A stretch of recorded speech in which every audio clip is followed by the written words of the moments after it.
Hi, I'm Sam McAdam and welcome to Air Chats with Air Max. Our next guest is the first female Eurofighter Typhoon pilot. We welcome on her birthday, Helen Seymour.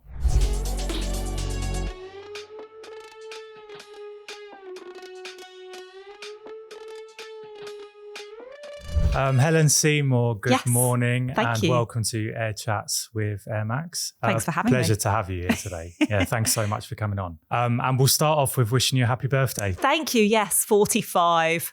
I was trying to forget it, but yeah, I'm starting to get a little bit old. Right, the bones are creaking. No, surely not. I was going to say we've started a bit of a trend because our last guest, Fred Finn, also came on his birthday.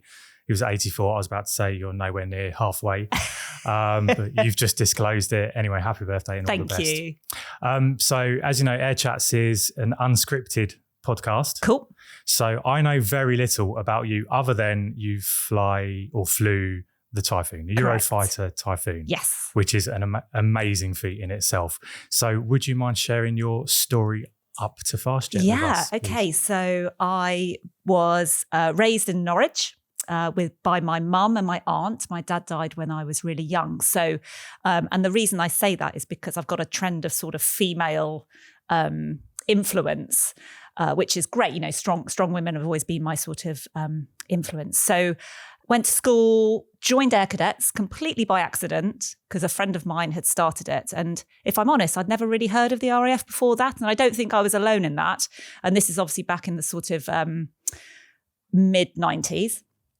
And actually, to put it in context, the first female fast jet pilot had only flown, I think, in 92. Mm-hmm. So it was all very new, certainly for women doing that sort of job.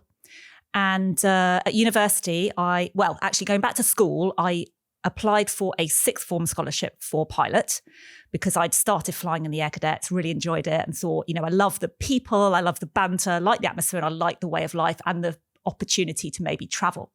So I already realised, I definitely want to join the Air Force. And I thought, well, let's shoot for the top, let's go for pilot. And I actually failed the aptitude tests the first time. And they said, well, look, sorry, you can't do pilot, but maybe we'll give you a scholarship for navigator, which at the time I wasn't interested in. So I took the scholarship because they said, we'll do it. If you still want to join the Air Force, go to university, think about your options. So I went and spoke to my mum. She was like, well, you kind of like science. You have shown an interest in being a doctor. So why don't you go to university to read medicine and be a doctor in the Air Force? And I thought that was a really good idea. So I went to university. But because I had this sixth form scholarship, the Air Force had asked me to join the University Air Squadron to prove that I still had an interest in joining. So I went to join the University Air Squadron and again, loved it, realised that, I was definitely on the right track. But they said, and this was my only experience of positive discrimination, because that year they didn't have any females on their books with long enough arms, because you have to have certain anthropometric measurements to fly jets because you have to fit in the cockpit. You need to be able to reach the instruments. And they didn't have enough women on the books because women have naturally shorter arms than men. Now, I am not burdened with that problem. I have Mr. Tickle arms, as my daughter says.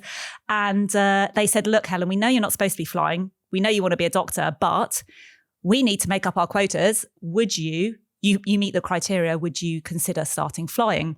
Which actually is a big ask because medicine's quite a difficult and full-on degree. And to try and fit that in with flying training as well was a bit of a juggle. But obviously I jumped at the chance. And I realised that I would have been a terrible doctor. I have really cold hands all the time. And I thought, this is my chance. Don't turn this down. So spoke to my mum, said, look, Mum, I know you have this vision of having a daughter as a doctor, but you know that this has sort of been my dream, which was sort of turned off for a time when I failed the aptitude tests. What do you think? And actually she said, no, don't be stupid. It's a man's job. And it was really interesting for her to say that because as I've said, I've always held my mum and my aunt up as like really, strong women, really empowering. And it wasn't her fault because that was obviously the attitude at the time and not many people had done it. Mm-hmm. So I thought, look, sorry, Mum, I've got to do it. And obviously she was then like, she was like, whatever is going to make you happy, you go for it and I will support you. So I passed the aptitude test the second time and they gave me a cadetship for pilot. So what I had to then do was go to the dean, say, sorry, I don't want to be a doctor anymore, but I do want to get a degree just as a bit of a backup.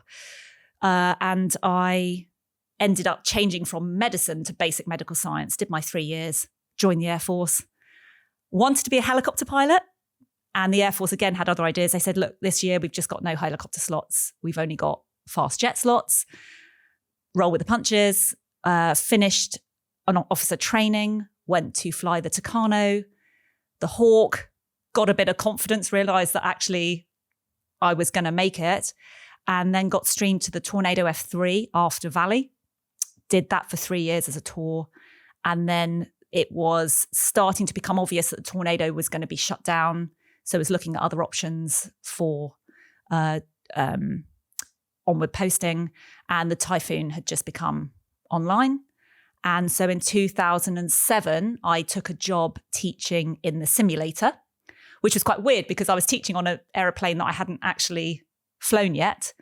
And then in 2009, I started flying, and I was the first female Typhoon pilot, and have done that ever since until about 4 years ago, where my neck finally gave up. But I guess we'll get onto that. Yeah, because you mentioned it, but when we're talking about where we're going to have the microphones, you mentioned that your neck hurts, you can't snowboard anymore. No. And now the kind of pieces are joining together. Yes. This is as a result of, yes, I imagine, G-force flying fast jet. Yes, and unfortunately a lot of pilots, fast jet pilots certainly, and helicopter pilots have problems with their neck. We wear heavy equipment, we wear big helmets, we wear night vision goggles on those helmets, and certainly in a fast jet environment, you are then asked with all of that weight on to move your head potentially under G. And even just sitting in the cockpit, your posture is bad because you're strapped in, you've got that weight on you. And 20 years of doing that eventually meant that my neck pretty much was not strong enough anymore to do it. And my last sortie was I flew a jet back from Akrotiri in October 21, and I broke into the circuit, which is just a 3G maneuver. We almost do that every single sortie, and I couldn't hold my head up anymore, and I had to lean my head with my helmet on the side of the canopy and land with my head to sort of one side. Nailed the landing, obviously, but not, which is probably the only one in my career. And I got out the jet, bit upset. I went straight to the doctors and said, I physically couldn't hold my head up anymore. I'm in real pain. I want to be able to bounce on the trampoline. I want to be able to pick up my kids. You know, I think at some point I've got to hang up my boots and concentrate on my health rather than sitting in an ejection seat. So I went through the medical process. It got to the point, unfortunately, the injury I had was causing other symptoms as well. So awful headaches, pins and needles because of nerve compression. And because of those extra symptoms, the Air Force decided that probably my time of serving full stop, not just flying, but being of service was at an end. So I got medically discharged in 2023. Yes, last year. Last year? Yeah. And were flying up until that point? Well, I had 2 years between my last flight and being actually discharged, because it does take that long to try. You know, they tried to rehabilitate me. They tried to, they sent me on courses for strengthening, etc. And then just the administration takes quite a while, because I've been in the Air Force for so long. To just wrap up that career in a couple of months wouldn't have worked. So it just took about 2 years for that process to. And you're still a very complete. Valuable asset to them. Yeah, well, and the Air Force is, God, that sounds arrogant. I didn't mean it like that. But it's true though. They've invested a lot. Yes, exactly. And experience is gold dust now. I think probably with the military, everyone will know that it's shrinking. A lot of the older and bold sort of leave because they want to go and do other things. They've given their pound of flesh. And certainly in the flying world, experience is really at a premium, because we've got a lot of young guys coming through, and maybe all the older guys are moving on to new pastures. So being even just on the ground, being able to teach maybe in the simulator or give briefs, or just be that person that younger guys can come to on the squadron and just ask for your advice, was still really valuable. So it was nice. I felt like all the way up to my end date, I was sort of at least giving back. And I still feel like that now, because I work for a company who arranged the big exercises for all the Typhoon pilots, and well, in fact, all the pilots in the Air Force to train in. And I sort of use my experience of knowing what they need to be able to do to sort of mold the exercise to work for their training needs. So I do feel like I'm still providing, which is great because we all want to pull on the rope because it's at the end of the day, it's for our country, right? And that's why you sort of join the military in the first place. And is that company, is it civilian or a government body? No, it's a civilian company, and we contract to the Ministry of Defence. So I literally took a green flying suit on and put a black one. Green flying suit off and took a black one, put a black one on. Not that I'm flying anymore, but I don't want to have to iron clothes. But it is important to wear your kit, and I've still got my wings on, and I've still got my 1,000 hours Typhoon patch on because it's important for credibility, and it's important for the younger guys to know that the people that are running and providing the training do actually know what they're talking about and have actually been in their shoes and know how it feels, and so can tailor the training to not make it so difficult that they don't get anything out of it. Or don't make it too easy that it's just they don't learn anything, if that makes sense. So I think it's important to still wear the gear and show that you sort of know what you're talking about and know what they're going through. Yeah, absolutely. The beauty of having an unscripted podcast is you can obviously go back and choose bits. You said so much, and actually, you gave us a really condensed version of your journey to FastJet, and some guests have given quite an in-depth kind of overview. I've picked up on the fact that, and I'm comparing this to when we had Jo Salter on. So she and it was Jo I was talking about. Which, the first pilot in the 90s. So she never wanted to be a pilot, and the reason is because she didn't know she could be a pilot because it was illegal back then. That's it. So there was never a plan. Like you said, I want to be a pilot, and actually you chose that over becoming a doctor. Yeah. You wanted to be a pilot, and the thing that stood out about that comment was the fact that you wanted helicopters. So rotary wing. Yeah. Which I'd say was quite unusual because I'd say surely everyone would want FastJet. Why did you want helicopters? Was there a particular type? I think there was. What was the appeal? Yeah, I wanted search and rescue. Okay. And I think it was probably because it was all tied in with my desire at the time to be a doctor as well. So I kind of felt search and rescue, the sort of helping injured people. I think it all sort of seemed to fit together for me quite neatly. And I felt that I wouldn't have to make such a huge change. It was kind of on the track that I was going. So that's the reason I wanted helicopters. And I guess maybe also as well, I was still in that mindset I couldn't do it, a bit like Jo, FastJet, wow, that's so far out of my reach.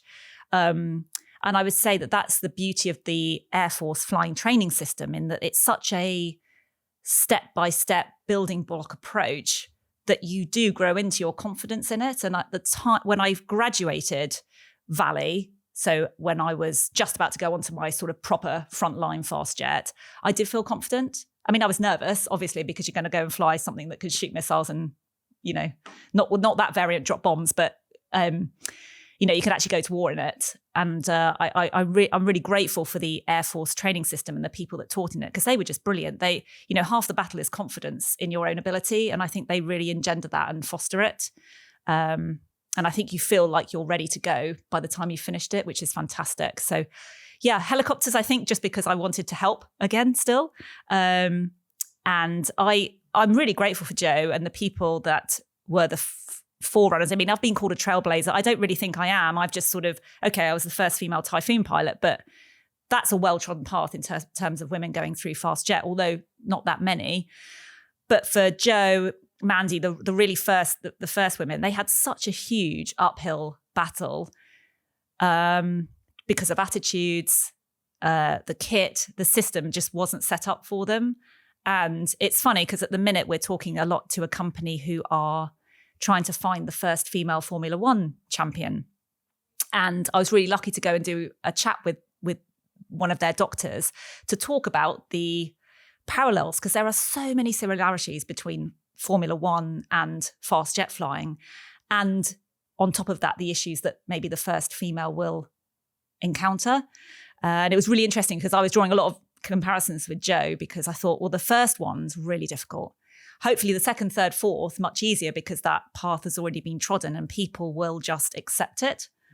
But I would say that I've been really lucky in that I've never had any negative comments, any discrimination because I've been a female, because all the other pilots, all the other navigators, whoever I've flown with, we're all at the coalface. We're all pulling on the same rope. And it doesn't matter who you are, what you are, as long as you're doing your best and you can get the job done and you pull your weight, that's all they care about. And I think eventually for the Formula One guys, I think the drivers will also, sort of have that same feeling. Yeah. Sorry, got off one there a little bit. No, and I'm glad you did, because it brings me to the next point. Because you gave a condensed version, I've learned from the previous interviews just how intense this whole process is. You don't just sit in a Typhoon and start flying it. You are being assessed through your initial flight training. It's group 1, phase 1. That's so it, the Hawk, the Tornado, at any point you could have been cut. So and you get cut, like you said, you failed the aptitude test. That could have been the end of the journey before it even started. That's it. And you mentioned, luckily your arms are the right length, but that doesn't earn you a seat in Typhoon. No. So you've achieved what you've achieved by your own merit, and I guess you could say that's why there'll be no discrimination. Yeah, absolutely. Because everyone around you knows that you deserve to be there because you've worked hard to get there. And what's really nice as well is they really engender a teamwork mentality. You might think single seat is very isolated, but it's not. You're always part of a team, whether you're in a formation on the squadron, and you might be going to war next to that person. So, and all the way through flying training, that was even though it's could be considered quite competitive because you are competing for cockpits. There was a definite mentality, and the instructors always said, if someone makes a mistake that you made today, you are going to be in trouble, because you should, as a team, have talked to each other about the mistake so that the team can improve and you can all get better. And we don't want to see mistakes repeated, because you should all be helping each other out. And I thought that's a really good mentality. And that's the mentality that went all the way through the career. But yeah, you're right. Every single trip was assessed, which in theory meant that if you failed a trip, you would then refly it. If you failed that trip, then you were onto a chop ride. And that would either mean that you were chopped from fast jet and maybe, if you were lucky, got a job on helicopters or multi-engines, or you're out of the Air Force completely. So the pressure was on, but in a way it kind of helped you because you kind of started to normalize it. And I think it really helped with us. I get asked lots of times about, how do I deal with making decisions under pressure and the stressful nature of the job? And actually, it's because we were normalized to it, because we'd gone through 5 years of flying training where the pressure was constantly on. So in a way, it sort of set you up, and you train hard, fight easy sort of thing, where, by the time you get to a really stressful war situation, well, you've done it 1,000 times before, which is really, really good sort of basis, I think, for your mentality in the cockpit. Yeah, certainly my last job. So I did on Typhoon, I was on the frontline squadron for 3 years. I then went to be what's known as Stanaval, which is Standards and Evaluation, which is essentially Ofsted for Typhoon, just a bit less popular. And then I was an instructor. Then I went off to maternity, came back, and I went on to 41 Squadron. And 41 Squadron was the test squadron, which was great because actually, of all of the squadrons, almost the pressure was off a little bit, because by that point, everyone on that squadron was so experienced, because they needed that experience, because they were being given new pieces of equipment to check to make sure that the young guy with 20 hours on the jet would be able to use it. It wasn't so difficult to use that it would sap all their capacity. So in a way, it was quite nice being on 41, because after all of that pressure, it was quite nice to actually a little bit rest on your laurels and your experience and chill out a little bit. But always with the mindset of, not that you would ever have a chop ride, but you've really got to get your job right, because it will literally save someone else's life. So I guess there's pressure all the time, but maybe from different aspects. But always, I think you put pressure on yourself, don't you, to perform to the best of your ability, I think. Well, to be at that elite level like you were, then yeah, absolutely. Yeah. And, I remember John Peters talking about trained response. That's something that stuck with me, was you're dealing with these hostile situations, difficult circumstances. It's like trained response. It almost sounds quite blasé, but actually if you are training for certain eventualities, over and over and over again. When it happens, you're Yeah. going to be ready. Yeah. And that's essentially what they're ploughing money in for. Is Absolutely. to ensure that people like you can use the equipment effectively, know they're competent with it, and be as brilliant as you were. That's it. And I remember vividly flying over the north coast of the Libyan coastline when LME kicked off in 2011, and I was so chilled. Even though I was technically now on ops, but I had been so much more nervous on hundreds of training flights before that. And it proves that exact point, that I knew exactly what I was doing. I'd trained for it 1,000 times, and this was the time. And that all enabled me to be really relaxed and have the capacity to not worry about flying the jet, just to listen what was going on and look out the window and see what the situation was. So it really stood me in good stead. Okay, so can we build up to Libya through? Let's start with the question, because I'm not too familiar with Eurofighter Typhoon. Right. I know what it looks like. Yeah. Couldn't tell you what purpose it serves, why the Royal Air Force chose to have that aircraft, and why it operates alongside the F-35 currently. But Cool. these are the two newest. Yes. I'm not even going to say combat jets, because I don't know what purpose these two aircraft serve. So could you tell us first of all what the Eurofighter Typhoon was brought into the Royal Air Force for? Yes. So Typhoon is 4th gen of fighter, and F-35 is 5th gen. So we'll park 5th gen for now. But the really interesting thing about the Typhoon was it was designed in the 70s and only came in about 10 years before I started flying it. So maybe sort of early 2000s. And the Typhoon was essentially a replacement for the Tornado F3 and the Tornado GR4. So the F3 being the air defense variant and the GR4 being the air to surface, the bomber variant. So for the first time, notwithstanding World War, the Air Force had what you could either describe as a multi-role or a swing-role aircraft, something that can fly in, fight their way in, shoot missiles, drop their own bombs, and then fight their way out. Whereas previously, what you would have had is the Tornado F3 shooting the missiles, getting, blasting a hole in the enemy to allow the GRs that didn't have those missiles to come in, drop their bombs, and come out. So you're sort of combining two roles into one.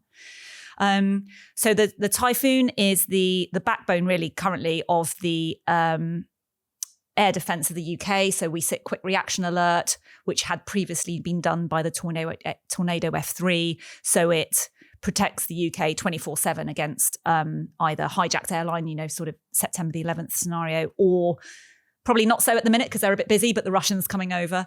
And how it works with the F-35, to not go into too much detail, but it can carry a lot more missiles because the F-35 has to have them internally, because otherwise it wouldn't be stealthy and it would sort of defeat the object of the exercise.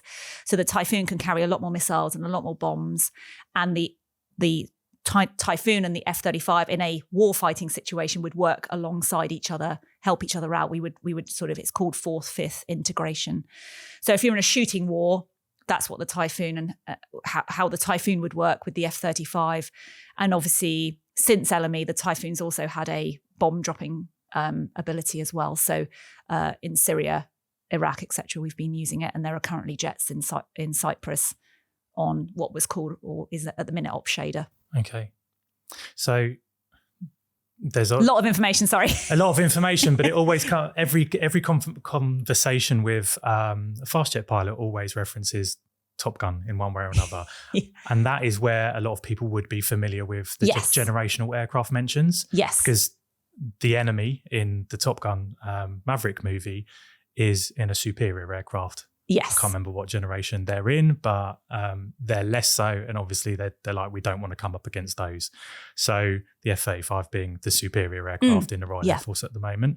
And the questions about the scrambling, because we've seen that on various TV programs where, you might be flicking through to see what's on, and actually you've got Royal Air Force emergency response programs, whatnot. How does a scramble work? What's the... And also, I just wanted to check that, you've got certain things that you sign in the Royal Air Force. There might be certain things you can't talk about. Yes, it hasn't been I won't go into years too yet. much detail because there are bits which I can't say. Yeah, so that's fine and understood. Yeah, so essentially there are jets on in 2 locations 24/7 with pilots, and we have comms with the radar heads who are monitoring the skies, whether that be military or civilian. Actually, it's a kind of a meld of the two. And if they see something, so there are certain squawks, so 7500 is a squawk, the mode 3 squawk that you would put on if you were, for instance, hijacked. So if that squawk came on, that would immediately flash on their radar screen, and then they would either radio to us or telephone us and say, by the way, we've got something that potentially could be an issue, stand by. And at that point, the very first thing you do is go to the toilet, because the one lesson I got taught, which I kept in my head, was never sit on QRA needing a wee, because you will regret it. Because at a moment's notice, you can go and you are literally running out to the hooter goes, you run out to the jets, the doors of the hangar are opening as you are running out. You're in your flying kit already. You literally run up the stairs, you start the APU, you put your jacket on, you put your helmet on, you plug in, and you are now on comms in the jet rather than in the building. And at that point, you're then listening to what's going on.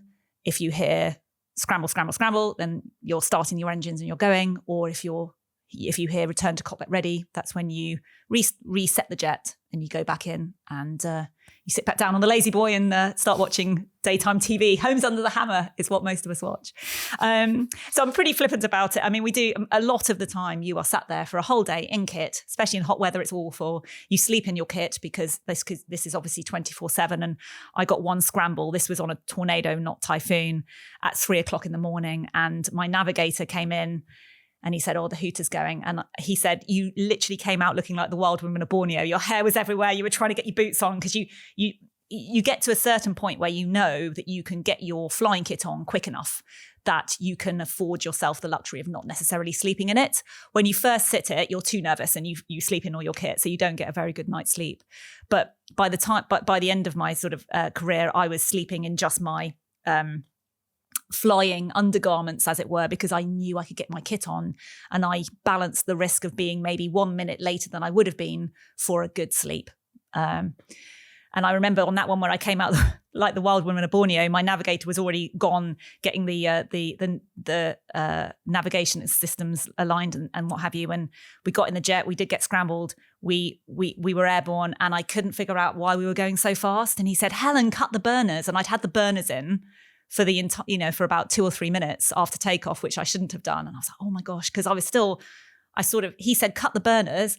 And I sort of woke up and thought, wow, how did I get here? I'm suddenly flying at 500 knots in the pitch black.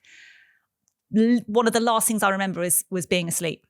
So it's extremely low key until it's not. And then it is high, adrenaline, and your adrenaline's pumping. And then at some point you have to go, right, I've got to calm down, because the last thing you need is the adrenaline pumping when you are about 50 feet away from a airliner with 400 people on, because that's the time where you just need to be chilled, and that's where you need the training to kick in. So it's really a bit of an emotional roller coaster, QRA, certainly if you get scrambled. Yeah, well, I don't think there's many people on this planet that could say they've taken a tornado up subconsciously. Yeah, it's quite difficult to explain and sounds worrying. But obviously we do a lot of training for that as well. But you never really can simulate that.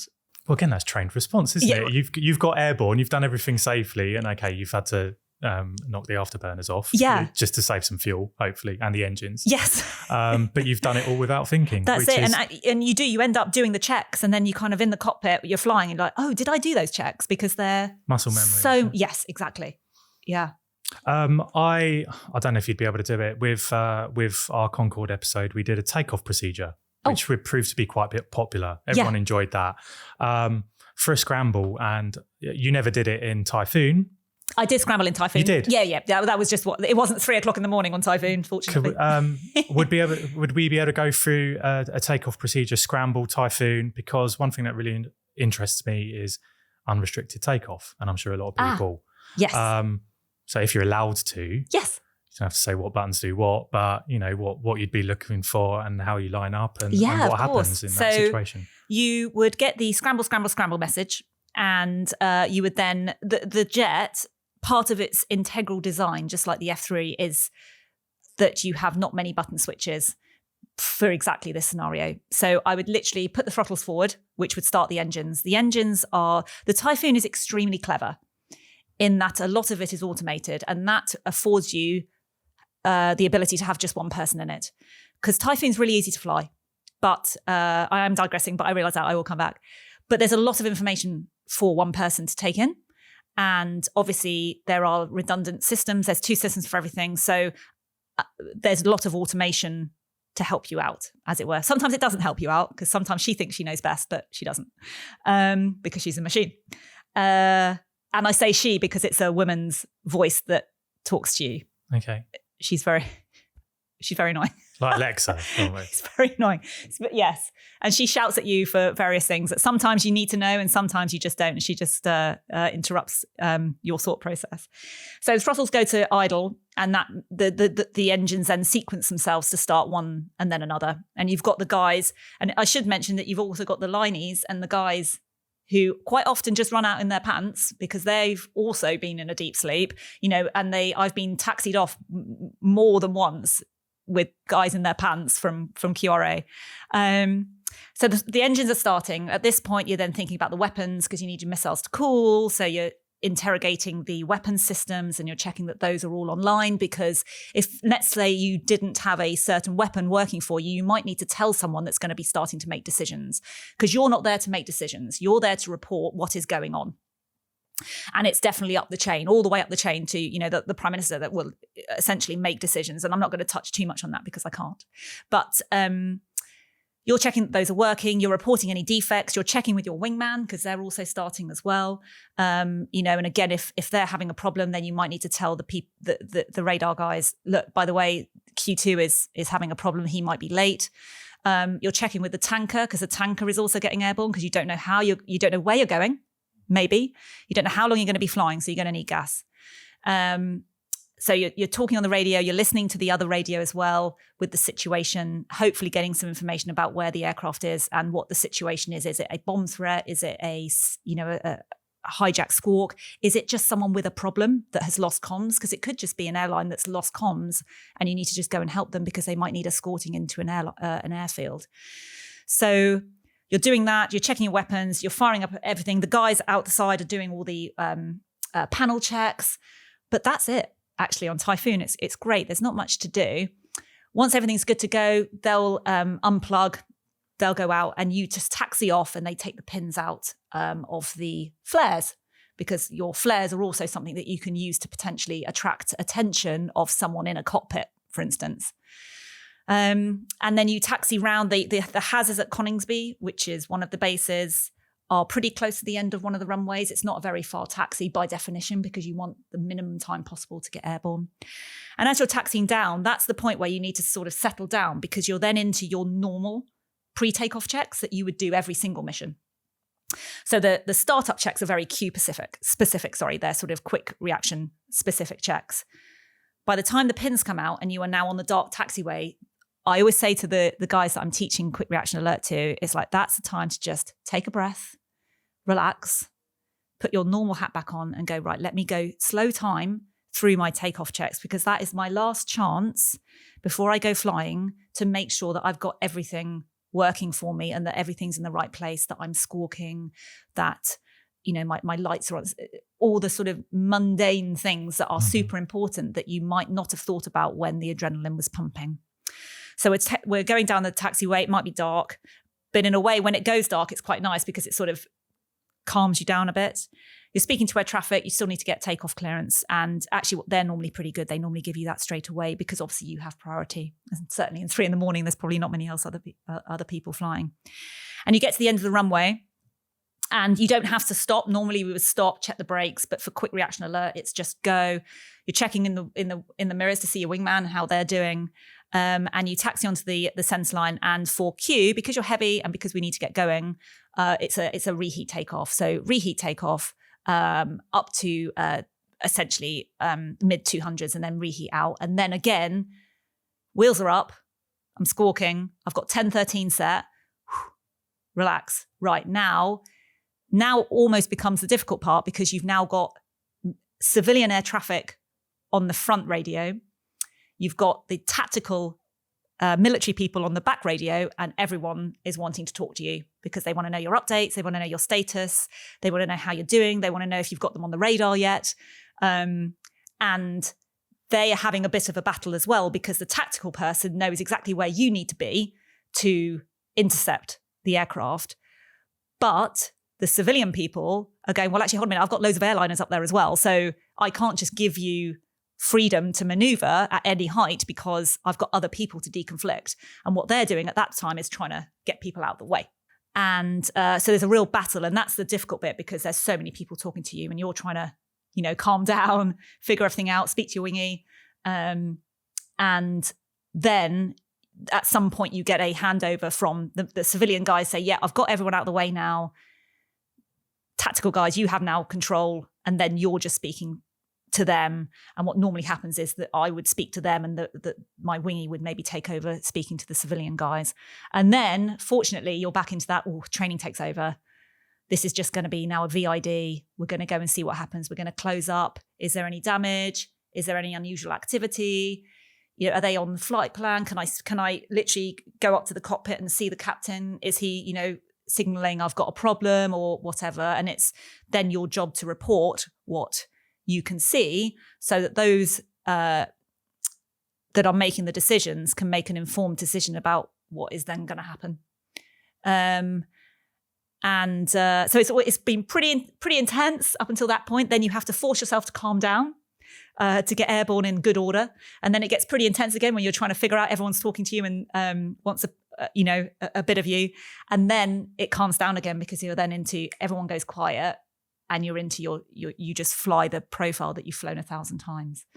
I hope that answers the question. It does. And it feels really stressful. That part where everyone's talking to you. Yeah. And I think it's stressful, not in that there's a lot going on almost. It's the pressure of the situation that's at hand because you must not mess up because actually you have got to feed into this decision. Absolute worst case, this could be a hijacked airliner that is threatening to fly into a nuclear power station or the Houses of Parliament. I mean, you've got no idea. And obviously having gone through, I wasn't on cue during September the 11th, but a lot of people that I've worked with were, and it's a real threat, and my friend was on QRA the day that the terrorist plot was foiled, which then led to the liquids ban. So, this isn't a scenario that is hypothetical. This is a genuine, this could happen. And so whenever you sit on queue, a good day is that you do nothing and you sit down and you sit on the lazy boy and you watch Home Under the Hammer. That's a great day. A bad day is if you get called to cockpit or you scramble because is that the day that you are going to shoot down an airliner with 400 people in it? So it's really serious business. So that's why it's stressful. Actually, all that stuff sounds stressful, but actually in the back of your mind, it's that pressure of, oh my gosh, am I going to be asked to do this or told to do this? It's not, clearly it's not your decision other than you have the right to defend. But it's that pressure of, I must not mess up. I must not say something that might lead someone down a decision-making process that isn't correct. Yeah. And also, am I going to be in a situation where I have to pull the trigger? So it's that respect that's really that's stressful. Because there is a case study for that. Like you said, with September 11th, George Bush was in Air Force One. Yep. Uncontactable. I can't remember. Was it because he was at the school and the vice president was the one that made a decision? Was it verbal? Was it written? Or should he made that decision about what they were going to do with the United flight that ended up in the field, unfortunately? But that whole situation surrounds the taking out of a commercial airliner and who ultimately makes that decision at the end of the day. Yeah. So incredibly. So I'd say that's the stressful part. And then obviously thinking about, your life will absolutely change forever after that. Because, and I was always worried, certainly, because, we spoke about what would happen afterwards. Let's say you shot an airliner down. Obviously, having been told to, it's all, legitimate and happened as it was supposed to. But still, you land, everything is now impounded. You go back in, you're still on queue, although probably someone would then come and take over from you. But you would obviously probably end up in a court of law. And my worry was that I was the only woman on the squadron. And even though they said, no, it's fine, we won't shield, we'll shield you so they can't see your face. Well, as soon as I start talking, I'm the only female Typhoon pilot. So they're going to know who I am, and your life will change, because there are, quite rightly, 400 people's families out there baying for your blood because you're the one that pulled the trigger, potentially. And again, that's also something that you think about, because that will change your life forever, I think. Yeah, don't we see it more often, don't we, when the police pull the trigger and they're protected to an extent, Officer B or 123. I know what you mean. You've got everything's got to be, it's planned, isn't it? Proportionate, lawful, accountable, and necessary. Yes. And you want to make sure you get your decisions right. That's it. That's what you're talking about, not actually being the decision maker on what tactical response you make. And that's why you've got to be very careful. Every single word that you say, intel. You can't lead the witness. You've just got to report exactly what you're seeing, because they can't. You can't sort of infer any guilt or, they're not doing this. They're not doing what I'm no, they're not doing what you're doing. They're doing this, because you've got to report fact as opposed to any sort of opinion or anything. So it's, in that respect, it's quite stressful, but we train to it. You train to it, and luckily never had to do it. No. Sorry if that got a bit deep there. It's why we do these podcasts, right? Because it's actually teaching. Most people will tune in because it's Typhoon, it's Eurofighter, it's something they go and see at an air show.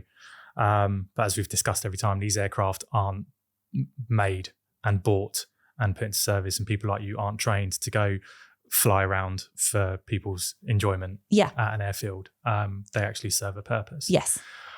So that's fascinating. And then when we spoke about the takeoff procedure, it was to lead back to Libya. Yeah.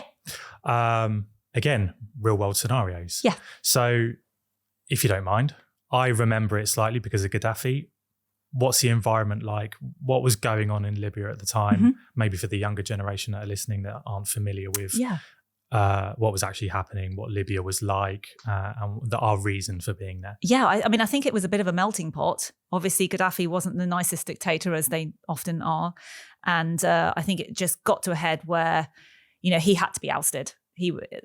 The situation on the ground for the general populace was appalling, and there were rebel uprisings. So it was already starting to kick off. So what was really interesting, on the Thursday, I can't remember the exact date, but it was a Thursday night, we had a dining in night in the mess. So we were all in our dress rig. We're all having a few glasses of wine and port. And this is at Coningsby, so on Typhoon. And at about 10:30, 11, the shutters in the bar goes down. The station commander stands up and he says, "All Typhoon pilots, your night is over." We thought, oh gosh, what have we done? Someone's done something stupid and we're all in trouble. He said, there's going to be a United Nations resolution, and you will need to go home, get a good night's sleep, have some coffee tomorrow morning, and you're all in at midday. So, okay. So we all went home, which is a shame because it was just about to start, kicking off and being a good night. The next day on the Friday, we all go in and we get briefed on the situation and the fact that the United Nations have decided to act as, with NATO. And we are starting, the jets are already starting to get loaded. It's my squadron that are going as the front runner. And we need to start a lot of briefs. So we need to get briefed on the intelligence, what the ground threat is, what the surface-to-air missile systems they've got. We need to go in the sim and just make sure that we're all good for training against that. So we do a few sims. And then you also, because it's an operation, you have to prep all your admin with respect to, if you did get shot down, the code words and things that you would use for the guys to come and pick you up so that they knew that they were getting you. So there's like a specific form that you fill that you have questions on that are only yours and no one sees it. And you know the answers to those questions, and only you do. So that they know if they come and pick you up, they say, you, Helen, yes, what's your favorite color, for instance? And if you give the right answer, they know it's you. So there's a lot of war admin, for want of a better expression, and then a lot of flying training and briefings and just getting up to speed on the scenario. And then on the Saturday morning, we go in, and I forget whether it's a Saturday or a Sunday. I think on the Saturday we're going to go, but they haven't quite figured out yet where we're going to be based. So we just do a bit more prep. And I think on the Sunday morning, we actually end up going.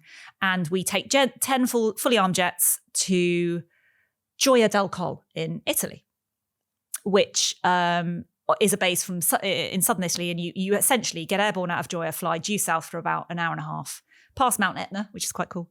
And you are then on the tanking tow line.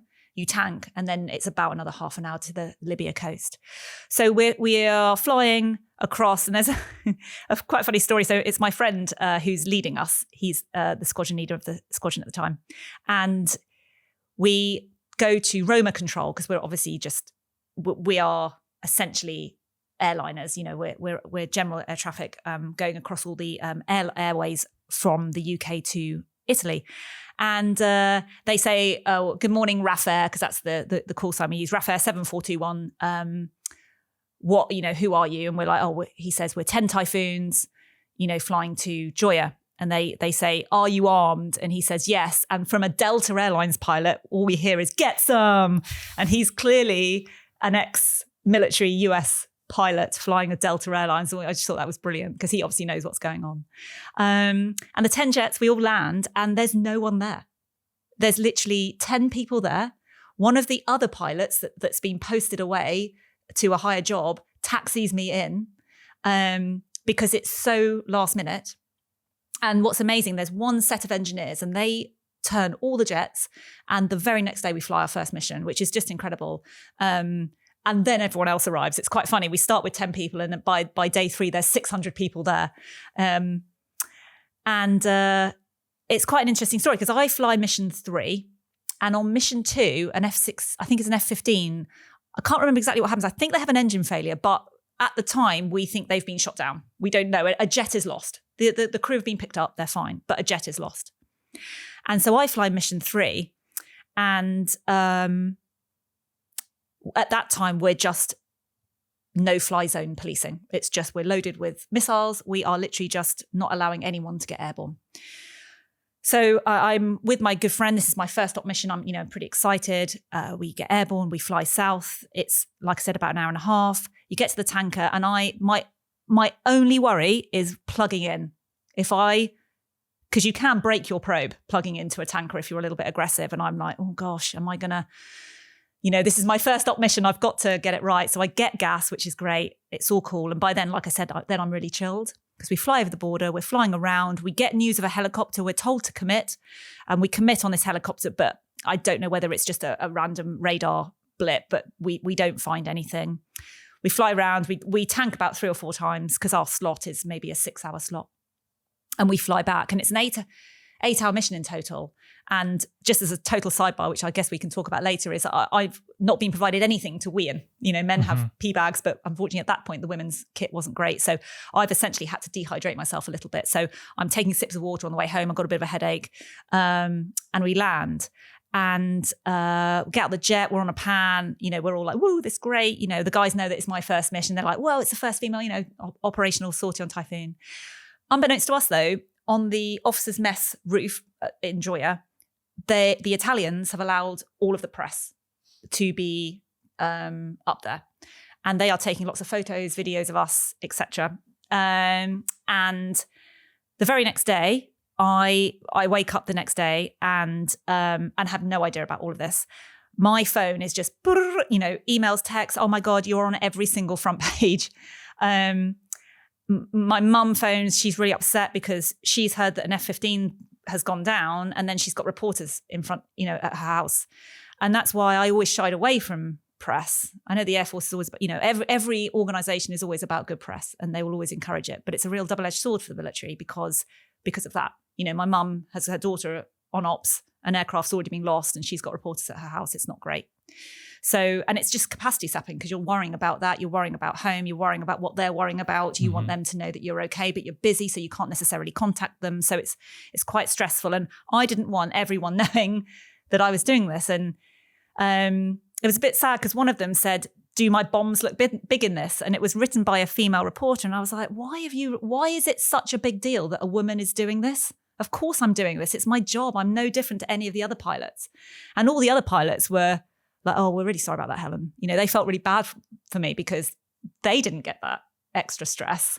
And it was just because I was a woman. And, you know, I guess it's good to celebrate, but also in a way, sometimes it just has to be normal jogging. Of course a woman is doing that. So that was a bit of a shame.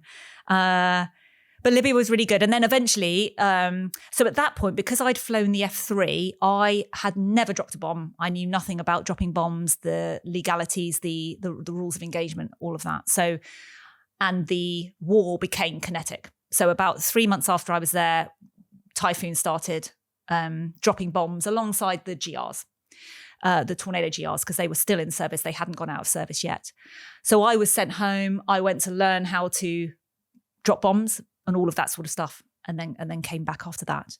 So that's how the Typhoon was used. The other thing I had, which was slightly stressful, is that David Cameron came to meet us, which was really cool. And it was just after one of my missions. So we landed. We had to get rid of, because we had to carry firearms just in case we did get shot down or we had to eject over enemy territory. And we had to obviously remove all of those when the Prime Minister came, I guess, just in case we shot him. But we got rid of those and he came in and there was a photo of us meeting. He came to the jet and we were sweaty and, you know, we just landed. And that photo was used. And unfortunately, it was then used in a website with the title, Flight Lieutenant Helen Seymour is a war criminal. And it had links to ISIS. So again, that was another reason why I didn't necessarily want all of this publicity, because any publicity always has, you know, pros and cons. And that was a real con, because obviously that was a genuine threat to my home, my family. They knew my name, you know, that it doesn't take a rocket scientist to find out where you live. So again, that was a little bit stressful, but all in all, great. And I'm really proud of having done it, because actually, Colonel Gaddafi was found when I wasn't there. I was back home. Now, whether you argue or not, Libya is a better place, I don't know. But at the time, that's what our role was to do. And I'm, you know, really proud to have done the job, because you can spend a whole life training and never having the opportunity to put that into practice. So I'm really pleased that I got to do that. If that makes sense. And it was it classed as a peacekeeping role? Yeah, I mean, it was a yes. Yes. Because up until you mentioned the bombs and you didn't know how to drop bomb, that bit kind of left me for a while. So you actually had to go back and train for weapons and tactics. So the air-to-air side we were doing to start with, that was my bread and butter. Right. But I had never done anything air-to-surface. So that was why I had to go home, because then the Typhoon started. It became more of an offensive role, rather than, like you said, just stopping jets, helicopters flying and being aggressive towards the rebels or civilians. So yes, in theory, it was a sort of a no-fly zone enforcement role to start with. Okay, and you obviously came back to your mum because you spoke about that reporter and the headline. Was you had bombs? Was it even a factually incorrect headline? No, that I flew that headline eventually was the last one, and I flew a jet back. I was sent out to then, when we eventually finished the op. Okay, I was one of the pilots then brought the jet home, and it just so happened that there was a reporter reporting on the fact that the jets had come home, and they snapped me, and you could see it was me because my hair used to flick out the bottom of my helmet, and they got a really close up with, and obviously, but the jets had bombs on, and that's where they do my bombs look big in this. And I was like, oh, for goodness sake. Really, really clever. But the reason I came back to your mum is because you said to her, I want to be a pilot. She said it's a man's job. How did your mum eventually feel about what you achieved? Oh, she it was, you know, happy to see that I was happy to see that I had a job that I loved. I'm really proud of me, I think. Although it's sometimes quite difficult, I think, to explain what it is that you do when it's such an extreme sort of job. And it's quite far out of your normal person's comfort zone. But she's seen me in uniform. She's seen me, in my number ones. She's seen me on parade. She's seen me in a jet. And she loves it. I think she blames me for all her grey hairs. So I think she's quite glad now that I've stopped. You've stopped. Okay. Yeah. And funnily enough, this is a question I asked Joe as well. You're in these situations in life, and it might be in a pub or you're at a wedding and you're having a conversation with someone and the question comes up, so what do you do for a living? And look, most of us would stereotype and say, Helen, you're not a Eurofighter Typhoon fighter pilot. What is the strangest response you've had? Or did you not tell people? Maybe? I try to not tell people because I don't know why, but I get embarrassed. Really embarrassed. I hate that question because it always comes up. What do you do? And my answer is always, I'm in the Air Force. And then I try to leave it there and try to steer the conversation onto something else. Now, if they probe and they go, what did you do in the Air Force? I'm like, then I would go, I'm a pilot. And I don't know why I've got this thing that I'm embarrassed about saying that I was a Typhoon pilot. I don't know why. Because actually, every time I do say it, people are like, wow, that's awesome. Tell me about it. And they're really interested. But yeah, I've always tried to not answer it. And I still to this day don't know why. Maybe because you don't want to go into it every time you're asked. Because there's a lot of jobs out there where people say, I do this, and it kind of kills the conversation because it's not that interesting. Whereas yours is always going to, even if you're not an aircraft enthusiast. Yeah. It's not every day you just randomly bump into a fighter pilot. No, right? and you're right. And it's always nice. And I should be a little bit more sort of open with it because actually it inevitably goes, my dad was in the military. And it's really lovely for them to then talk to someone about it and reminisce and what have you. But I think I'm always scared of the question, why aren't there more females that do it? Because the answer is, I don't know. And I always get asked this question, why are there not more female fast jet pilots? And the genuine answer is, I don't know, whether it's just not on their radar to do it, excuse the pun, whether it's they're actively discouraged, whether they just don't, it's not something that people want to do anyway, man or woman. And I always sort of go, no, I'm going to get asked this question. I'm going to look really stupid because I'm going to have to say I don't know. So maybe that's part of it too. Well, it takes a lot of work. Yeah. Both of your career sort of aspirations would have, whether you're a doctor or a helicopter pilot, either way, it would have taken a lot of work. And it's a relatively new thing still because it was illegal. Yeah. Like we only recently had Jo on. And she wanted to be, she didn't want to be a pilot because she didn't know she could be a pilot. I think maybe on the commercial side, it's becoming a lot more popular. Absolutely, which is brilliant. But I was speaking to one of my oppos who is working currently on a Typhoon squadron, and he said we haven't had a single female through this year on the instruction on the course, as in no female student pilot. It's just I don't know. I don't know what it is. Could it be boots? And what I'm going to say there is, before we started, you mentioned you might swear. Yeah. Yes. And then we had this conversation about swearing and the military and the training. It's not all, wings and flying around at 6G or what actually, what was the? 9. 9, you've done 9. Brilliant. So not all flying around at 9G. There is obviously the standard military training that is needed. So you've got to buff your boots, make your bed, report to the parade square. You're being shouted March. at. March. And that might be what put certain people off. It could be. The way of life. The way of life. But because me here off Civvy Street, my exposure to this is going to be TV programs, SAS, Who Dares Wins, whatnot. That's the only thing you see. Yeah. It's kind of made for the viewer, made for Channel 4. But there's a lot of shouting, there's a lot of swearing. Is it that same environment? I mean, maybe to start with, just because they do want to mold you into the military person, because I think you need to be a certain type of person to have discipline and to do what you're told. There is a rank structure, and there's a rank structure for a reason. And I think, sometimes being told what to do is really important because it sets that tone. And I think that also what's quite different in the military is you get criticised a lot, but it's always constructive. We absolutely debrief vehemently after every mission. And you just get used to being told brutally, honestly, how your performance was. And you just get over it because it's coming from a place where they're trying to make you better. Because if you make that mistake again on another day, you might kill yourself. So I think that initially the shouting, the swearing, all that sort of, and maybe they do it for effect as well, because they certainly did do it. They certainly did do it on the first couple of weeks. But I guess in a way, they're instilling a mindset of this isn't a joke, you know, and there has to be a bit of not nastiness, but maybe aggression. Because, you know, you are going to potentially go to war and you're fighting next to someone and it might be life and death. And I think that it's appropriate, as long as it's appropriate, I think you do have to sort of set that tone, because we're not here to joke and laugh about, you know, you might, you know, all the way from a guy that's running around with a weapon to someone flying a 70 million pound jet, you're essentially fighting next to each other for the same reason, and you might die.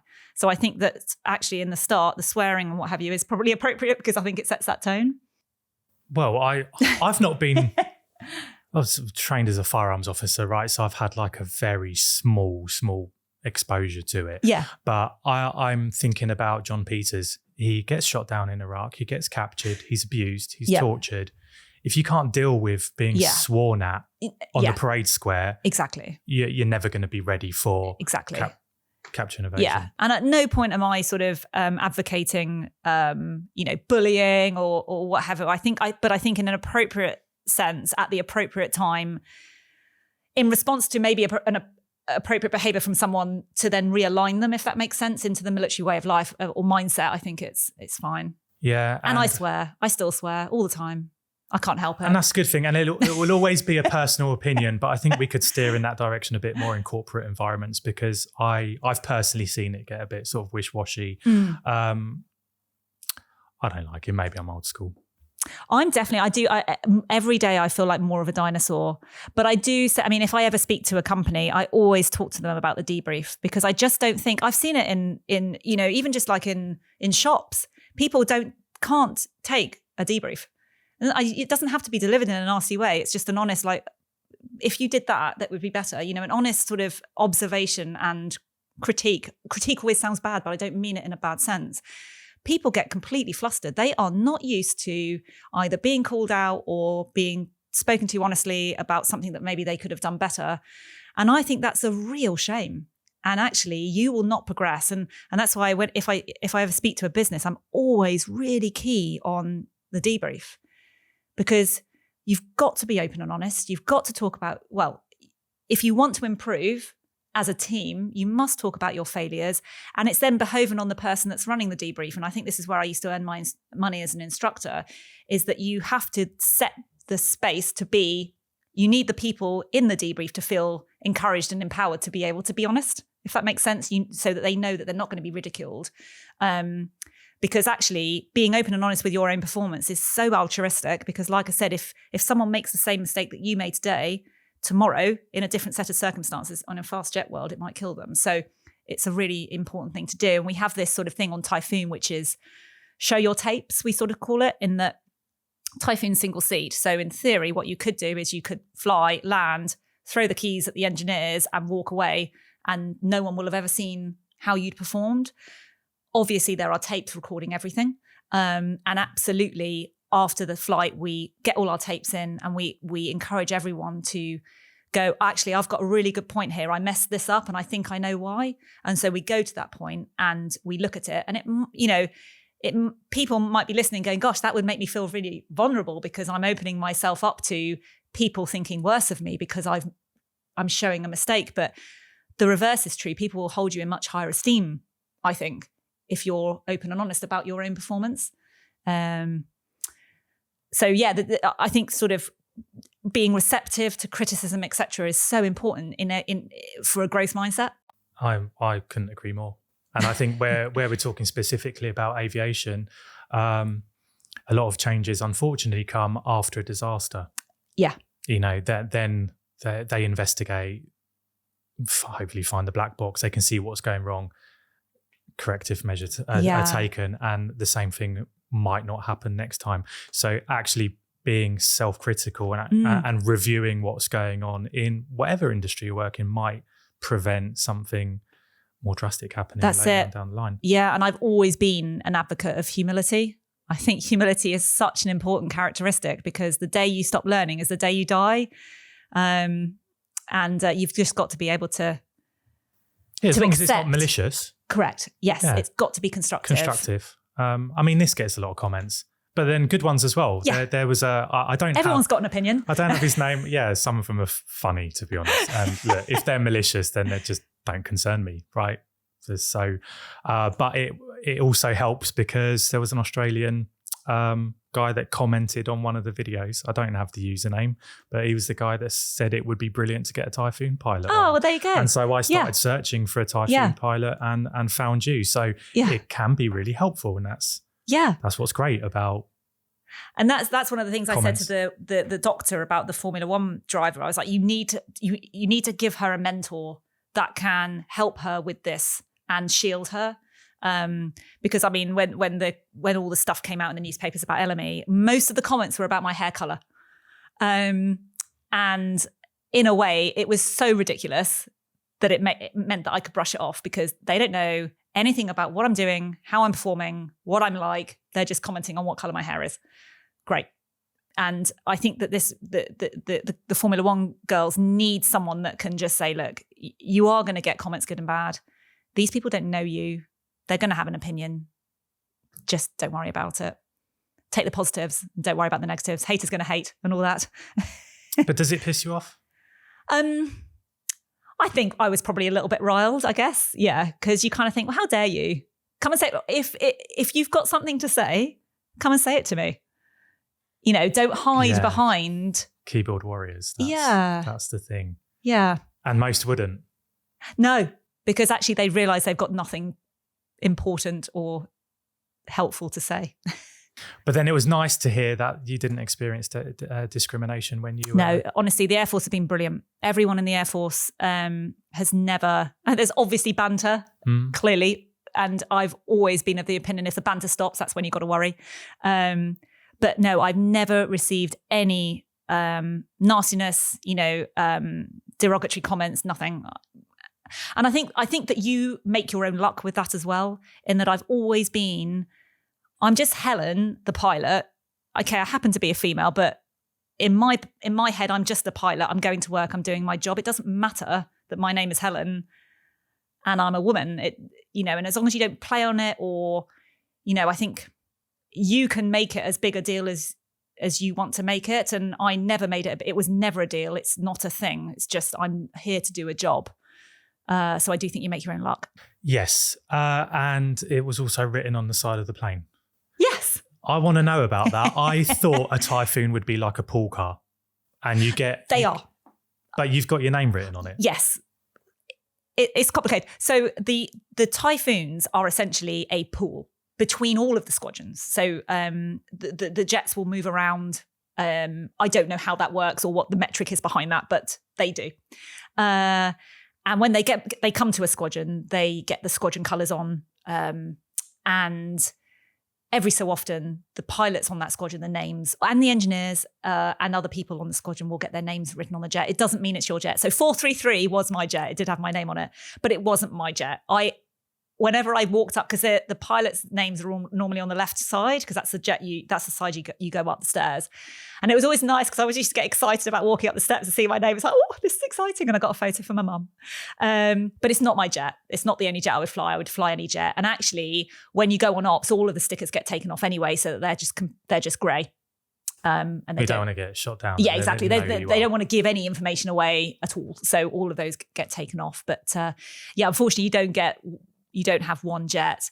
And it was always a bit of a downer when your jet went into the Q shed, because your jet would be in there for maybe 3 or 4 months. Obviously, it would be serviced, but it would be on queue. So you'd never get to fly it unless you were sat on queue. So it was always like, oh. And other people could fly the jet with your name on it? Yeah. So have you seen the Big Jet TV footage? There's like a little YouTube clip. No. Like I said, know very little about you. So is there any actual footage of Helen flying? And there's footage of Big Jet TV. Not sure if you're familiar with No. his channel. He'll go and sit outside major airports and just film commercial aircraft arriving. Yeah. And usually it's when there's like a bad storm. Then Yeah. Oh, yes. It makes for very good viewing. Yeah. And he does some military stuff as well. And there's some footage of the Helen Seymour Typhoon taxiing and then taking off. Now, I don't know whether you're in it or not, but you'd have to look for the hair. Your name is underneath the helmet, so but it'll be my jet. It'll be 433. Okay, check that out and see whether it's you or not. I will do. I have seen footage of me doing a performance takeoff, which is cool because they were always really good fun. But it's amazing if you do Google your name, what comes up and what's out there. Because, like you said, the spotters. I mean, I don't know if that's that's what I guess spotters isn't a derogatory term, but they were brilliant. They were always round, the fence of Coningsby, and would always give them a wave. Especially the kids were out there. And what was really nice is every so often they'd send you to the squadron some photos of you, which was really nice. Because actually, I realised I said to someone the other day, it's like, gosh, I haven't really got many photos, because when you're in the job, you're doing it, you don't really think about getting photos for the future. And actually, I've got a few, but not that many, certainly in front of a jet. And I think now I look back and go, oh, that's a real shame. I should have probably sort of there are. I mean, taken more of an interest in that. This will be episode 7 or 8. So there's not been many, but the channel is growing. Yeah, getting more subscribers on the socials. Is doing really well. There will be people listening. And I follow a few people back that have some incredible fast jet footage. Amazing. And I'd say to them, please, if you've got anything of Helen, send it to us because you want to see it, right? Yes, please. That would be great. So I can show my mum. I said unrestricted takeoff. You called it performance takeoff. Oh, yes. Sorry. These jets are now, when I watch them taking off, okay, if you're listening, what I'm doing with my hands now is showing what an aircraft would do if it's flying, and then suddenly you're vertical. Why aren't you stalling at that point? Because the jet, the probably the best part of Typhoon are the engines. They are insane. They're so powerful. So let me talk you through it. So you would line up on the runway, and you'd come to a stop. You put the brakes on, not the parking brake, but just toe brakes, and then before you release the brakes, you would put the burners in to full afterburner and lift the brakes off. And it's I flew with a passenger once who then said, punch it, Chewie, which was, I thought, really big capacity because this is a sensory overload for someone that's never flown before. And I thought that was really good timing.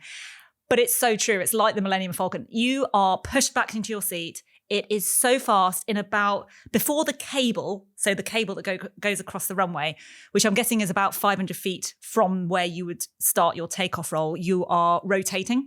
So you're already picking the nose wheel off. That's 130 knots. And then you rotate, you put the gear up straight away, and you are, sorry, I'm sort of doing the hand movements as it's like I'm briefing someone how to fly it, going back to my instructor days. You rotate back and you raise the nose to 50 degrees, nose up, gear coming up. So you're flying at 50. It feels like you're vertical, but you're not. And then you're just monitoring the speed. You're looking for about 180 knots, and you can bring it up to 60 degrees or lower it a little bit, depending on, it depends on the temperature, what you've got on the jet, depending on, the performance. And then what you will do is you'll leave the burners in, you'll climb, and then at around 5,000 feet, you'll start to roll. You'll let the nose drop. You'll accelerate to 250, and then you'll bring the burners out. But at 5,000 feet, you haven't reached the end of the runway yet. So you roll out, and you're at 5,000 feet, and you're still about 3/4 of the way down the runway. It's and she'll keep on going. The performance is incredible, and the times that it will catch you out is if you're flying combat or dogfighting, for want of a better word. You have to be really careful not to enter. So entering a merge, you would literally fly either down the left-hand side of each other, fly down the right, and you want to get your first turn, because as soon as you start turning, you're going to get your missiles on first. But so as soon as you turn, you see that and you pull, and you're full back stick and you're 9G straight away. But you'd think you'd want the burners in because you want the max performance. But if you put the burners in too early, she will accelerate. and you'll just be stuck at 9G and you will arc and you won't have your best turn performance because the engines are so powerful. So you have to wait for a certain speed to then put your burners in, and then you'll be able to control the G at about 7G. And as you get slower, the G will come back. But the time it catches you out is at low level. I've merged at 5,000 feet before, and I had to call it off because she was just holding 9G. And I was pulling as much, and the great thing about Typhoon is it's carefree handling. So you don't have to worry about overstressing. She won't let you do that. So really the only thing you're controlling is the throttle. So I was just full back stick. The stick was, back on my tummy, 9G. And about 2 or 3 times around, I had to say, knock it off because it's really tiring and it hurts. 9G. Well, yeah, I don't know what I can compare it to. Some funfair, right? Not 9G, but well, your average roller coaster, I think, is about 4.5. So, 9 really hurts. And obviously your head is 9 times heavier, hence the problems with my neck. So you almost have to put your head back. Know that if you put your head back and look behind you, you know that the enemy is going to eventually appear there. Because at some point you can't put your head all the way back to the 6 because you won't see them. So you sort of set your neck, pull, you move your eyes, and actually in the helmet mounted sight, you've got your speed in your sight, so you can see the speed up there. And then once it gets to speed, you put the burners in, and eventually, in about half a turn, you'll be able to start to see the guy you're fighting. And what's really cool with the helmet mounted sight is you can then select your air-to-air weapon, and you can cue it. So you're already looking at him, and as soon as it comes on and you get the lock on, you can fire a missile, which is the great thing about the helmet, because prior to that, you would have to get him them, into your HUD, like in front of you before you fire the missile. So this helmet mounted sight gives you, about 60 odd degrees more opportunity to shoot, because it's all about getting the first shot. Because whoever shoots first wins. Well, did you do this training in Tornado and in Typhoon? Yes. Because there's a segment, again, I'm going to say John Peters spoke about engaging the enemy. Yes. But said it's well out of date in comparison to Typhoon because you've got different weapon systems. And now now you don't really want to be within a 100-mile range. Correct. Right? And he flew the GR4, so that wasn't a natural dogfighting aircraft. And let's face it, neither was the F3. But by the end of the F3 service, you had AMRAAM, the medium range missile, which was a step forward because it was fire and forget. And that's where everyone is now. Prior to that, you had to literally keep your radar on the enemy until the missile blew up. Now, and on Typhoon, you have missiles where you can literally get radar information, fire the missile, you get to a certain range, and then you can go out and forget about it. And like you said, almost now, not dogfighting isn't necessarily dead, but something's gone wrong to mean that you're in that situation. You've either been ambushed by someone, or all of the missiles have failed, or something's happened to get you within visual range, because the war is now 100, 200 miles away. Or you're Tom Cruise. Fact. Yeah. Well, yeah, I'm looking at the clock now thinking this could go on. Sorry, I do like to talk. Into a two-parter. No, but fantastic. What is it that you're doing with yourself now outside of the civilian company that helps coordinate the training activities for Typhoon? What else are you getting up to, and how's the transition been? Yeah, I feel very fortunate to have that job, because I fell out of the Air Force. I didn't necessarily want to leave. It wasn't on the timeline that I thought of. And it was a bit of a knock to my ego, if I'm completely honest. I was not medically able to be a fighter pilot anymore. And I realized at that point that being a fighter pilot was part of my identity. It's your whole life. I mean, being in the military is a lifestyle, but being a fighter pilot is also your identity. Like, I'm Helen and I'm a fighter pilot. I feel cool right now. And it is. Well, yeah, and that's a real, I felt it was a real, that was the biggest thing for me to get over, the knock to my ego. And my other half was like, look, that doesn't make you cool. And I was like, well, then I'm not cool. I don't know what does make me cool. But so that was really interesting. So I was very lucky to fall into this, not fall in, but get this job, because I'm still getting to speak to all my friends. I get to talk the talk. I understand what they're talking about, understand what they're going through, and to be able to still pull on that rope is fantastic. And then outside of that, I'm working with my friend Rosie.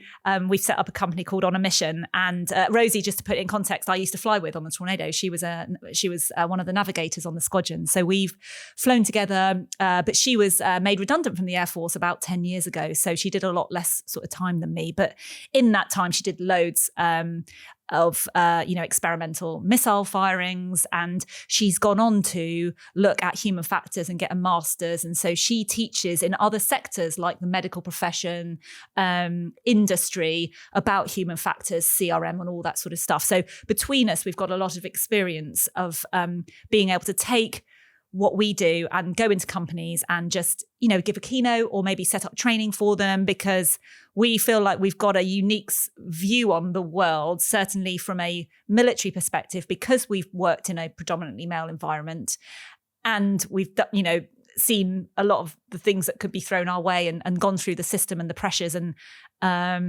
we kind of offer our sort of 2 pennies worth on the world as we see it and how people can improve. The debrief, for being one thing, that's something that we major on. So, and it's great because I get to work with like one of my best mates, which is just fantastic. And after every keynote, we come away absolutely buzzing because we've just really enjoyed it. And I love speaking to people, and I really like answering their questions. We normally speak for a certain amount of time, and then the questions always run over because people are genuinely interested, and we're genuinely interested in sort of interacting with them rather than just speaking at them, if that makes sense. So it's just, I pinch myself. I'm really lucky. I get to be a mum, I get to work with my best mate, and I get to work for a great company with a load of other mates, still pulling on the rope. So I just, I feel very fortunate at the minute. Well, a big shout out to Rosie then as yes, well. Yes, love you, Rosie. Who got a mention. And yeah, it must be one of those scenarios like if you went on Dragon's Den and you're introducing your background, you're already holding the room.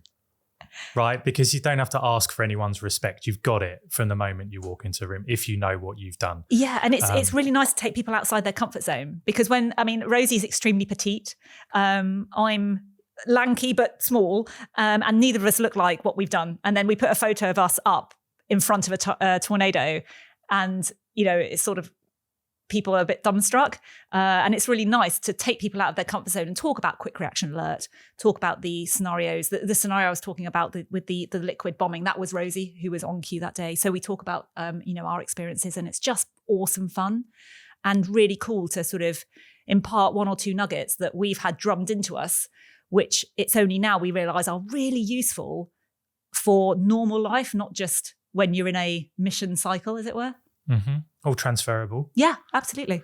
And so as 2 women that are representing that sector and saying or acknowledging that there's not enough coming through the Royal Air Force, particularly for fast jet, and that might have something to do with the next generation aircraft and autonomy, but what can you say to anyone? The demographic for this show is mainly sort of men, right? But men have daughters. They might want to show this to their daughters. What is Helen Seymour, the first Eurofighter Typhoon pilot, going to say to these girls to inspire them? Oh gosh, that's put me on the spot. I would say set your own limits. Don't be beholden to other people's limits, and always be yourself. Don't try and mold the situation don't try and mold yourself to the situation, mold it to you. Because I think a lot of people fall foul of, oh, I'm the girl, I need to be this sort of person. No, you don't. You just need to be yourself, because that's the best person you can be. And people will adapt, and the situation will adapt to you, which is quite right. And also, just there's only ever one person that's going to say no to you, and that's you. And you've just got to go for it. You've got 80, 90 years on this planet. Go for it. Don't be afraid of failing. Failing is a good thing. You'll pick yourself up. It's a lesson learned, and you will improve the next time. So I think those are probably my words of wisdom. And if any of them go on to become the Gen 6, Gen 7... I will be cheerleading in the corner. What can they look forward to? So what are your takeaway moments from Tornado, Typhoon, the Royal Air Force in general? So I think just pride. I think, having pride in what I achieved from a place of not thinking that I could do it. then also serving my country, serving my people. I know it sounds trite, but, you know, real pride to receive a medal for something that, you know, is for your sort of nation. And I think maybe as a visual reminder of flying, I think the most amazing thing about flying jets, I mean, any jet, but when it's a cloudy day and it's raining and you strap your jet onto you and you punch through the cloud at 400 knots and it's bright sunshine and you've got a blue sky, bright sunshine, you've got a massive fast piece of metal around you and you've got the clouds below you and you think to yourself, gosh, I'm only one of the few people today that's going to see the sun. And that is cool.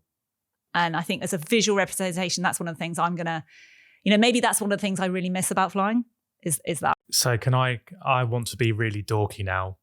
And I've never asked this question because I'm probably like the only person that wants to know it. But you do punch through the clouds. I'm sitting on EasyJet and I'm looking around and I just want to bounce off those things and just take control and do what I want to do. So I imagine there are times when actually you don't have to follow a flight plan or what? Yeah. Yep. And you can just do that. Absolutely. What is going through your mind and what are you trying to achieve? Nothing. Enjoy yourself. Because sometimes it becomes so stressful and the pressure's on and you have to perform. Sometimes it's really nice to go for 5 minutes at the end of a trip and go and have some fun. I know that sounds awful, but you need to remind yourself that it's also a great job because you've got to have the pros and in any job you do, you've got to enjoy it. You've got to be passionate about it. And sometimes you need to remind yourself why you're passionate about it. So flying low level, you know, whilst that's also a really important part of the tactical flying, because you might be asked to go and drop bombs from low level, but flying low level is really cool. You know, in the mountains when the weather's nice, you fly the lakes, you see people waving at you. That is great. It's also great to remind them that you're there. And sometimes I have this weird sort of sense of pride that people see you and they know that you're going to defend them to your death if you need to, sort of thing. I know that sounds really fatalistic, but you know, that's what the military's there for, I think. So every so often you'd get the odd 5 minutes where you can just go and fly around a cloud or just take it in, fly. I flew back low level from the training area once and saw a pod of dolphins and, you know, just little things like that every so often, you know, just to remind yourself that it's a really cool job having done the important part, if that makes sense. So, I think you do need to remind yourself that it's something you need to be passionate about. And I think to be passionate about something, you need to enjoy it. So every so often, you'd give yourself 5 minutes. And that's your cinematic moment. That's it. You have Typhoon and dolphins. Yeah. It's not been shot yet, but that's Top Gun 3. That's Top Gun 3. Love it. Right. And if there are, spotters, these absolute legends that go and stand by the airfields or at Valley. Yeah. If they have footage of Helen Seymour, we're still looking for this footage. So look out for the blonde hair and get it over to us because we'd love to see it. But bearing in mind it is your birthday, let's let you go. So thank you so much for having me, honestly. Been an absolute pleasure. Brilliant. Thank you so much, Thank Helen. you. Thank you.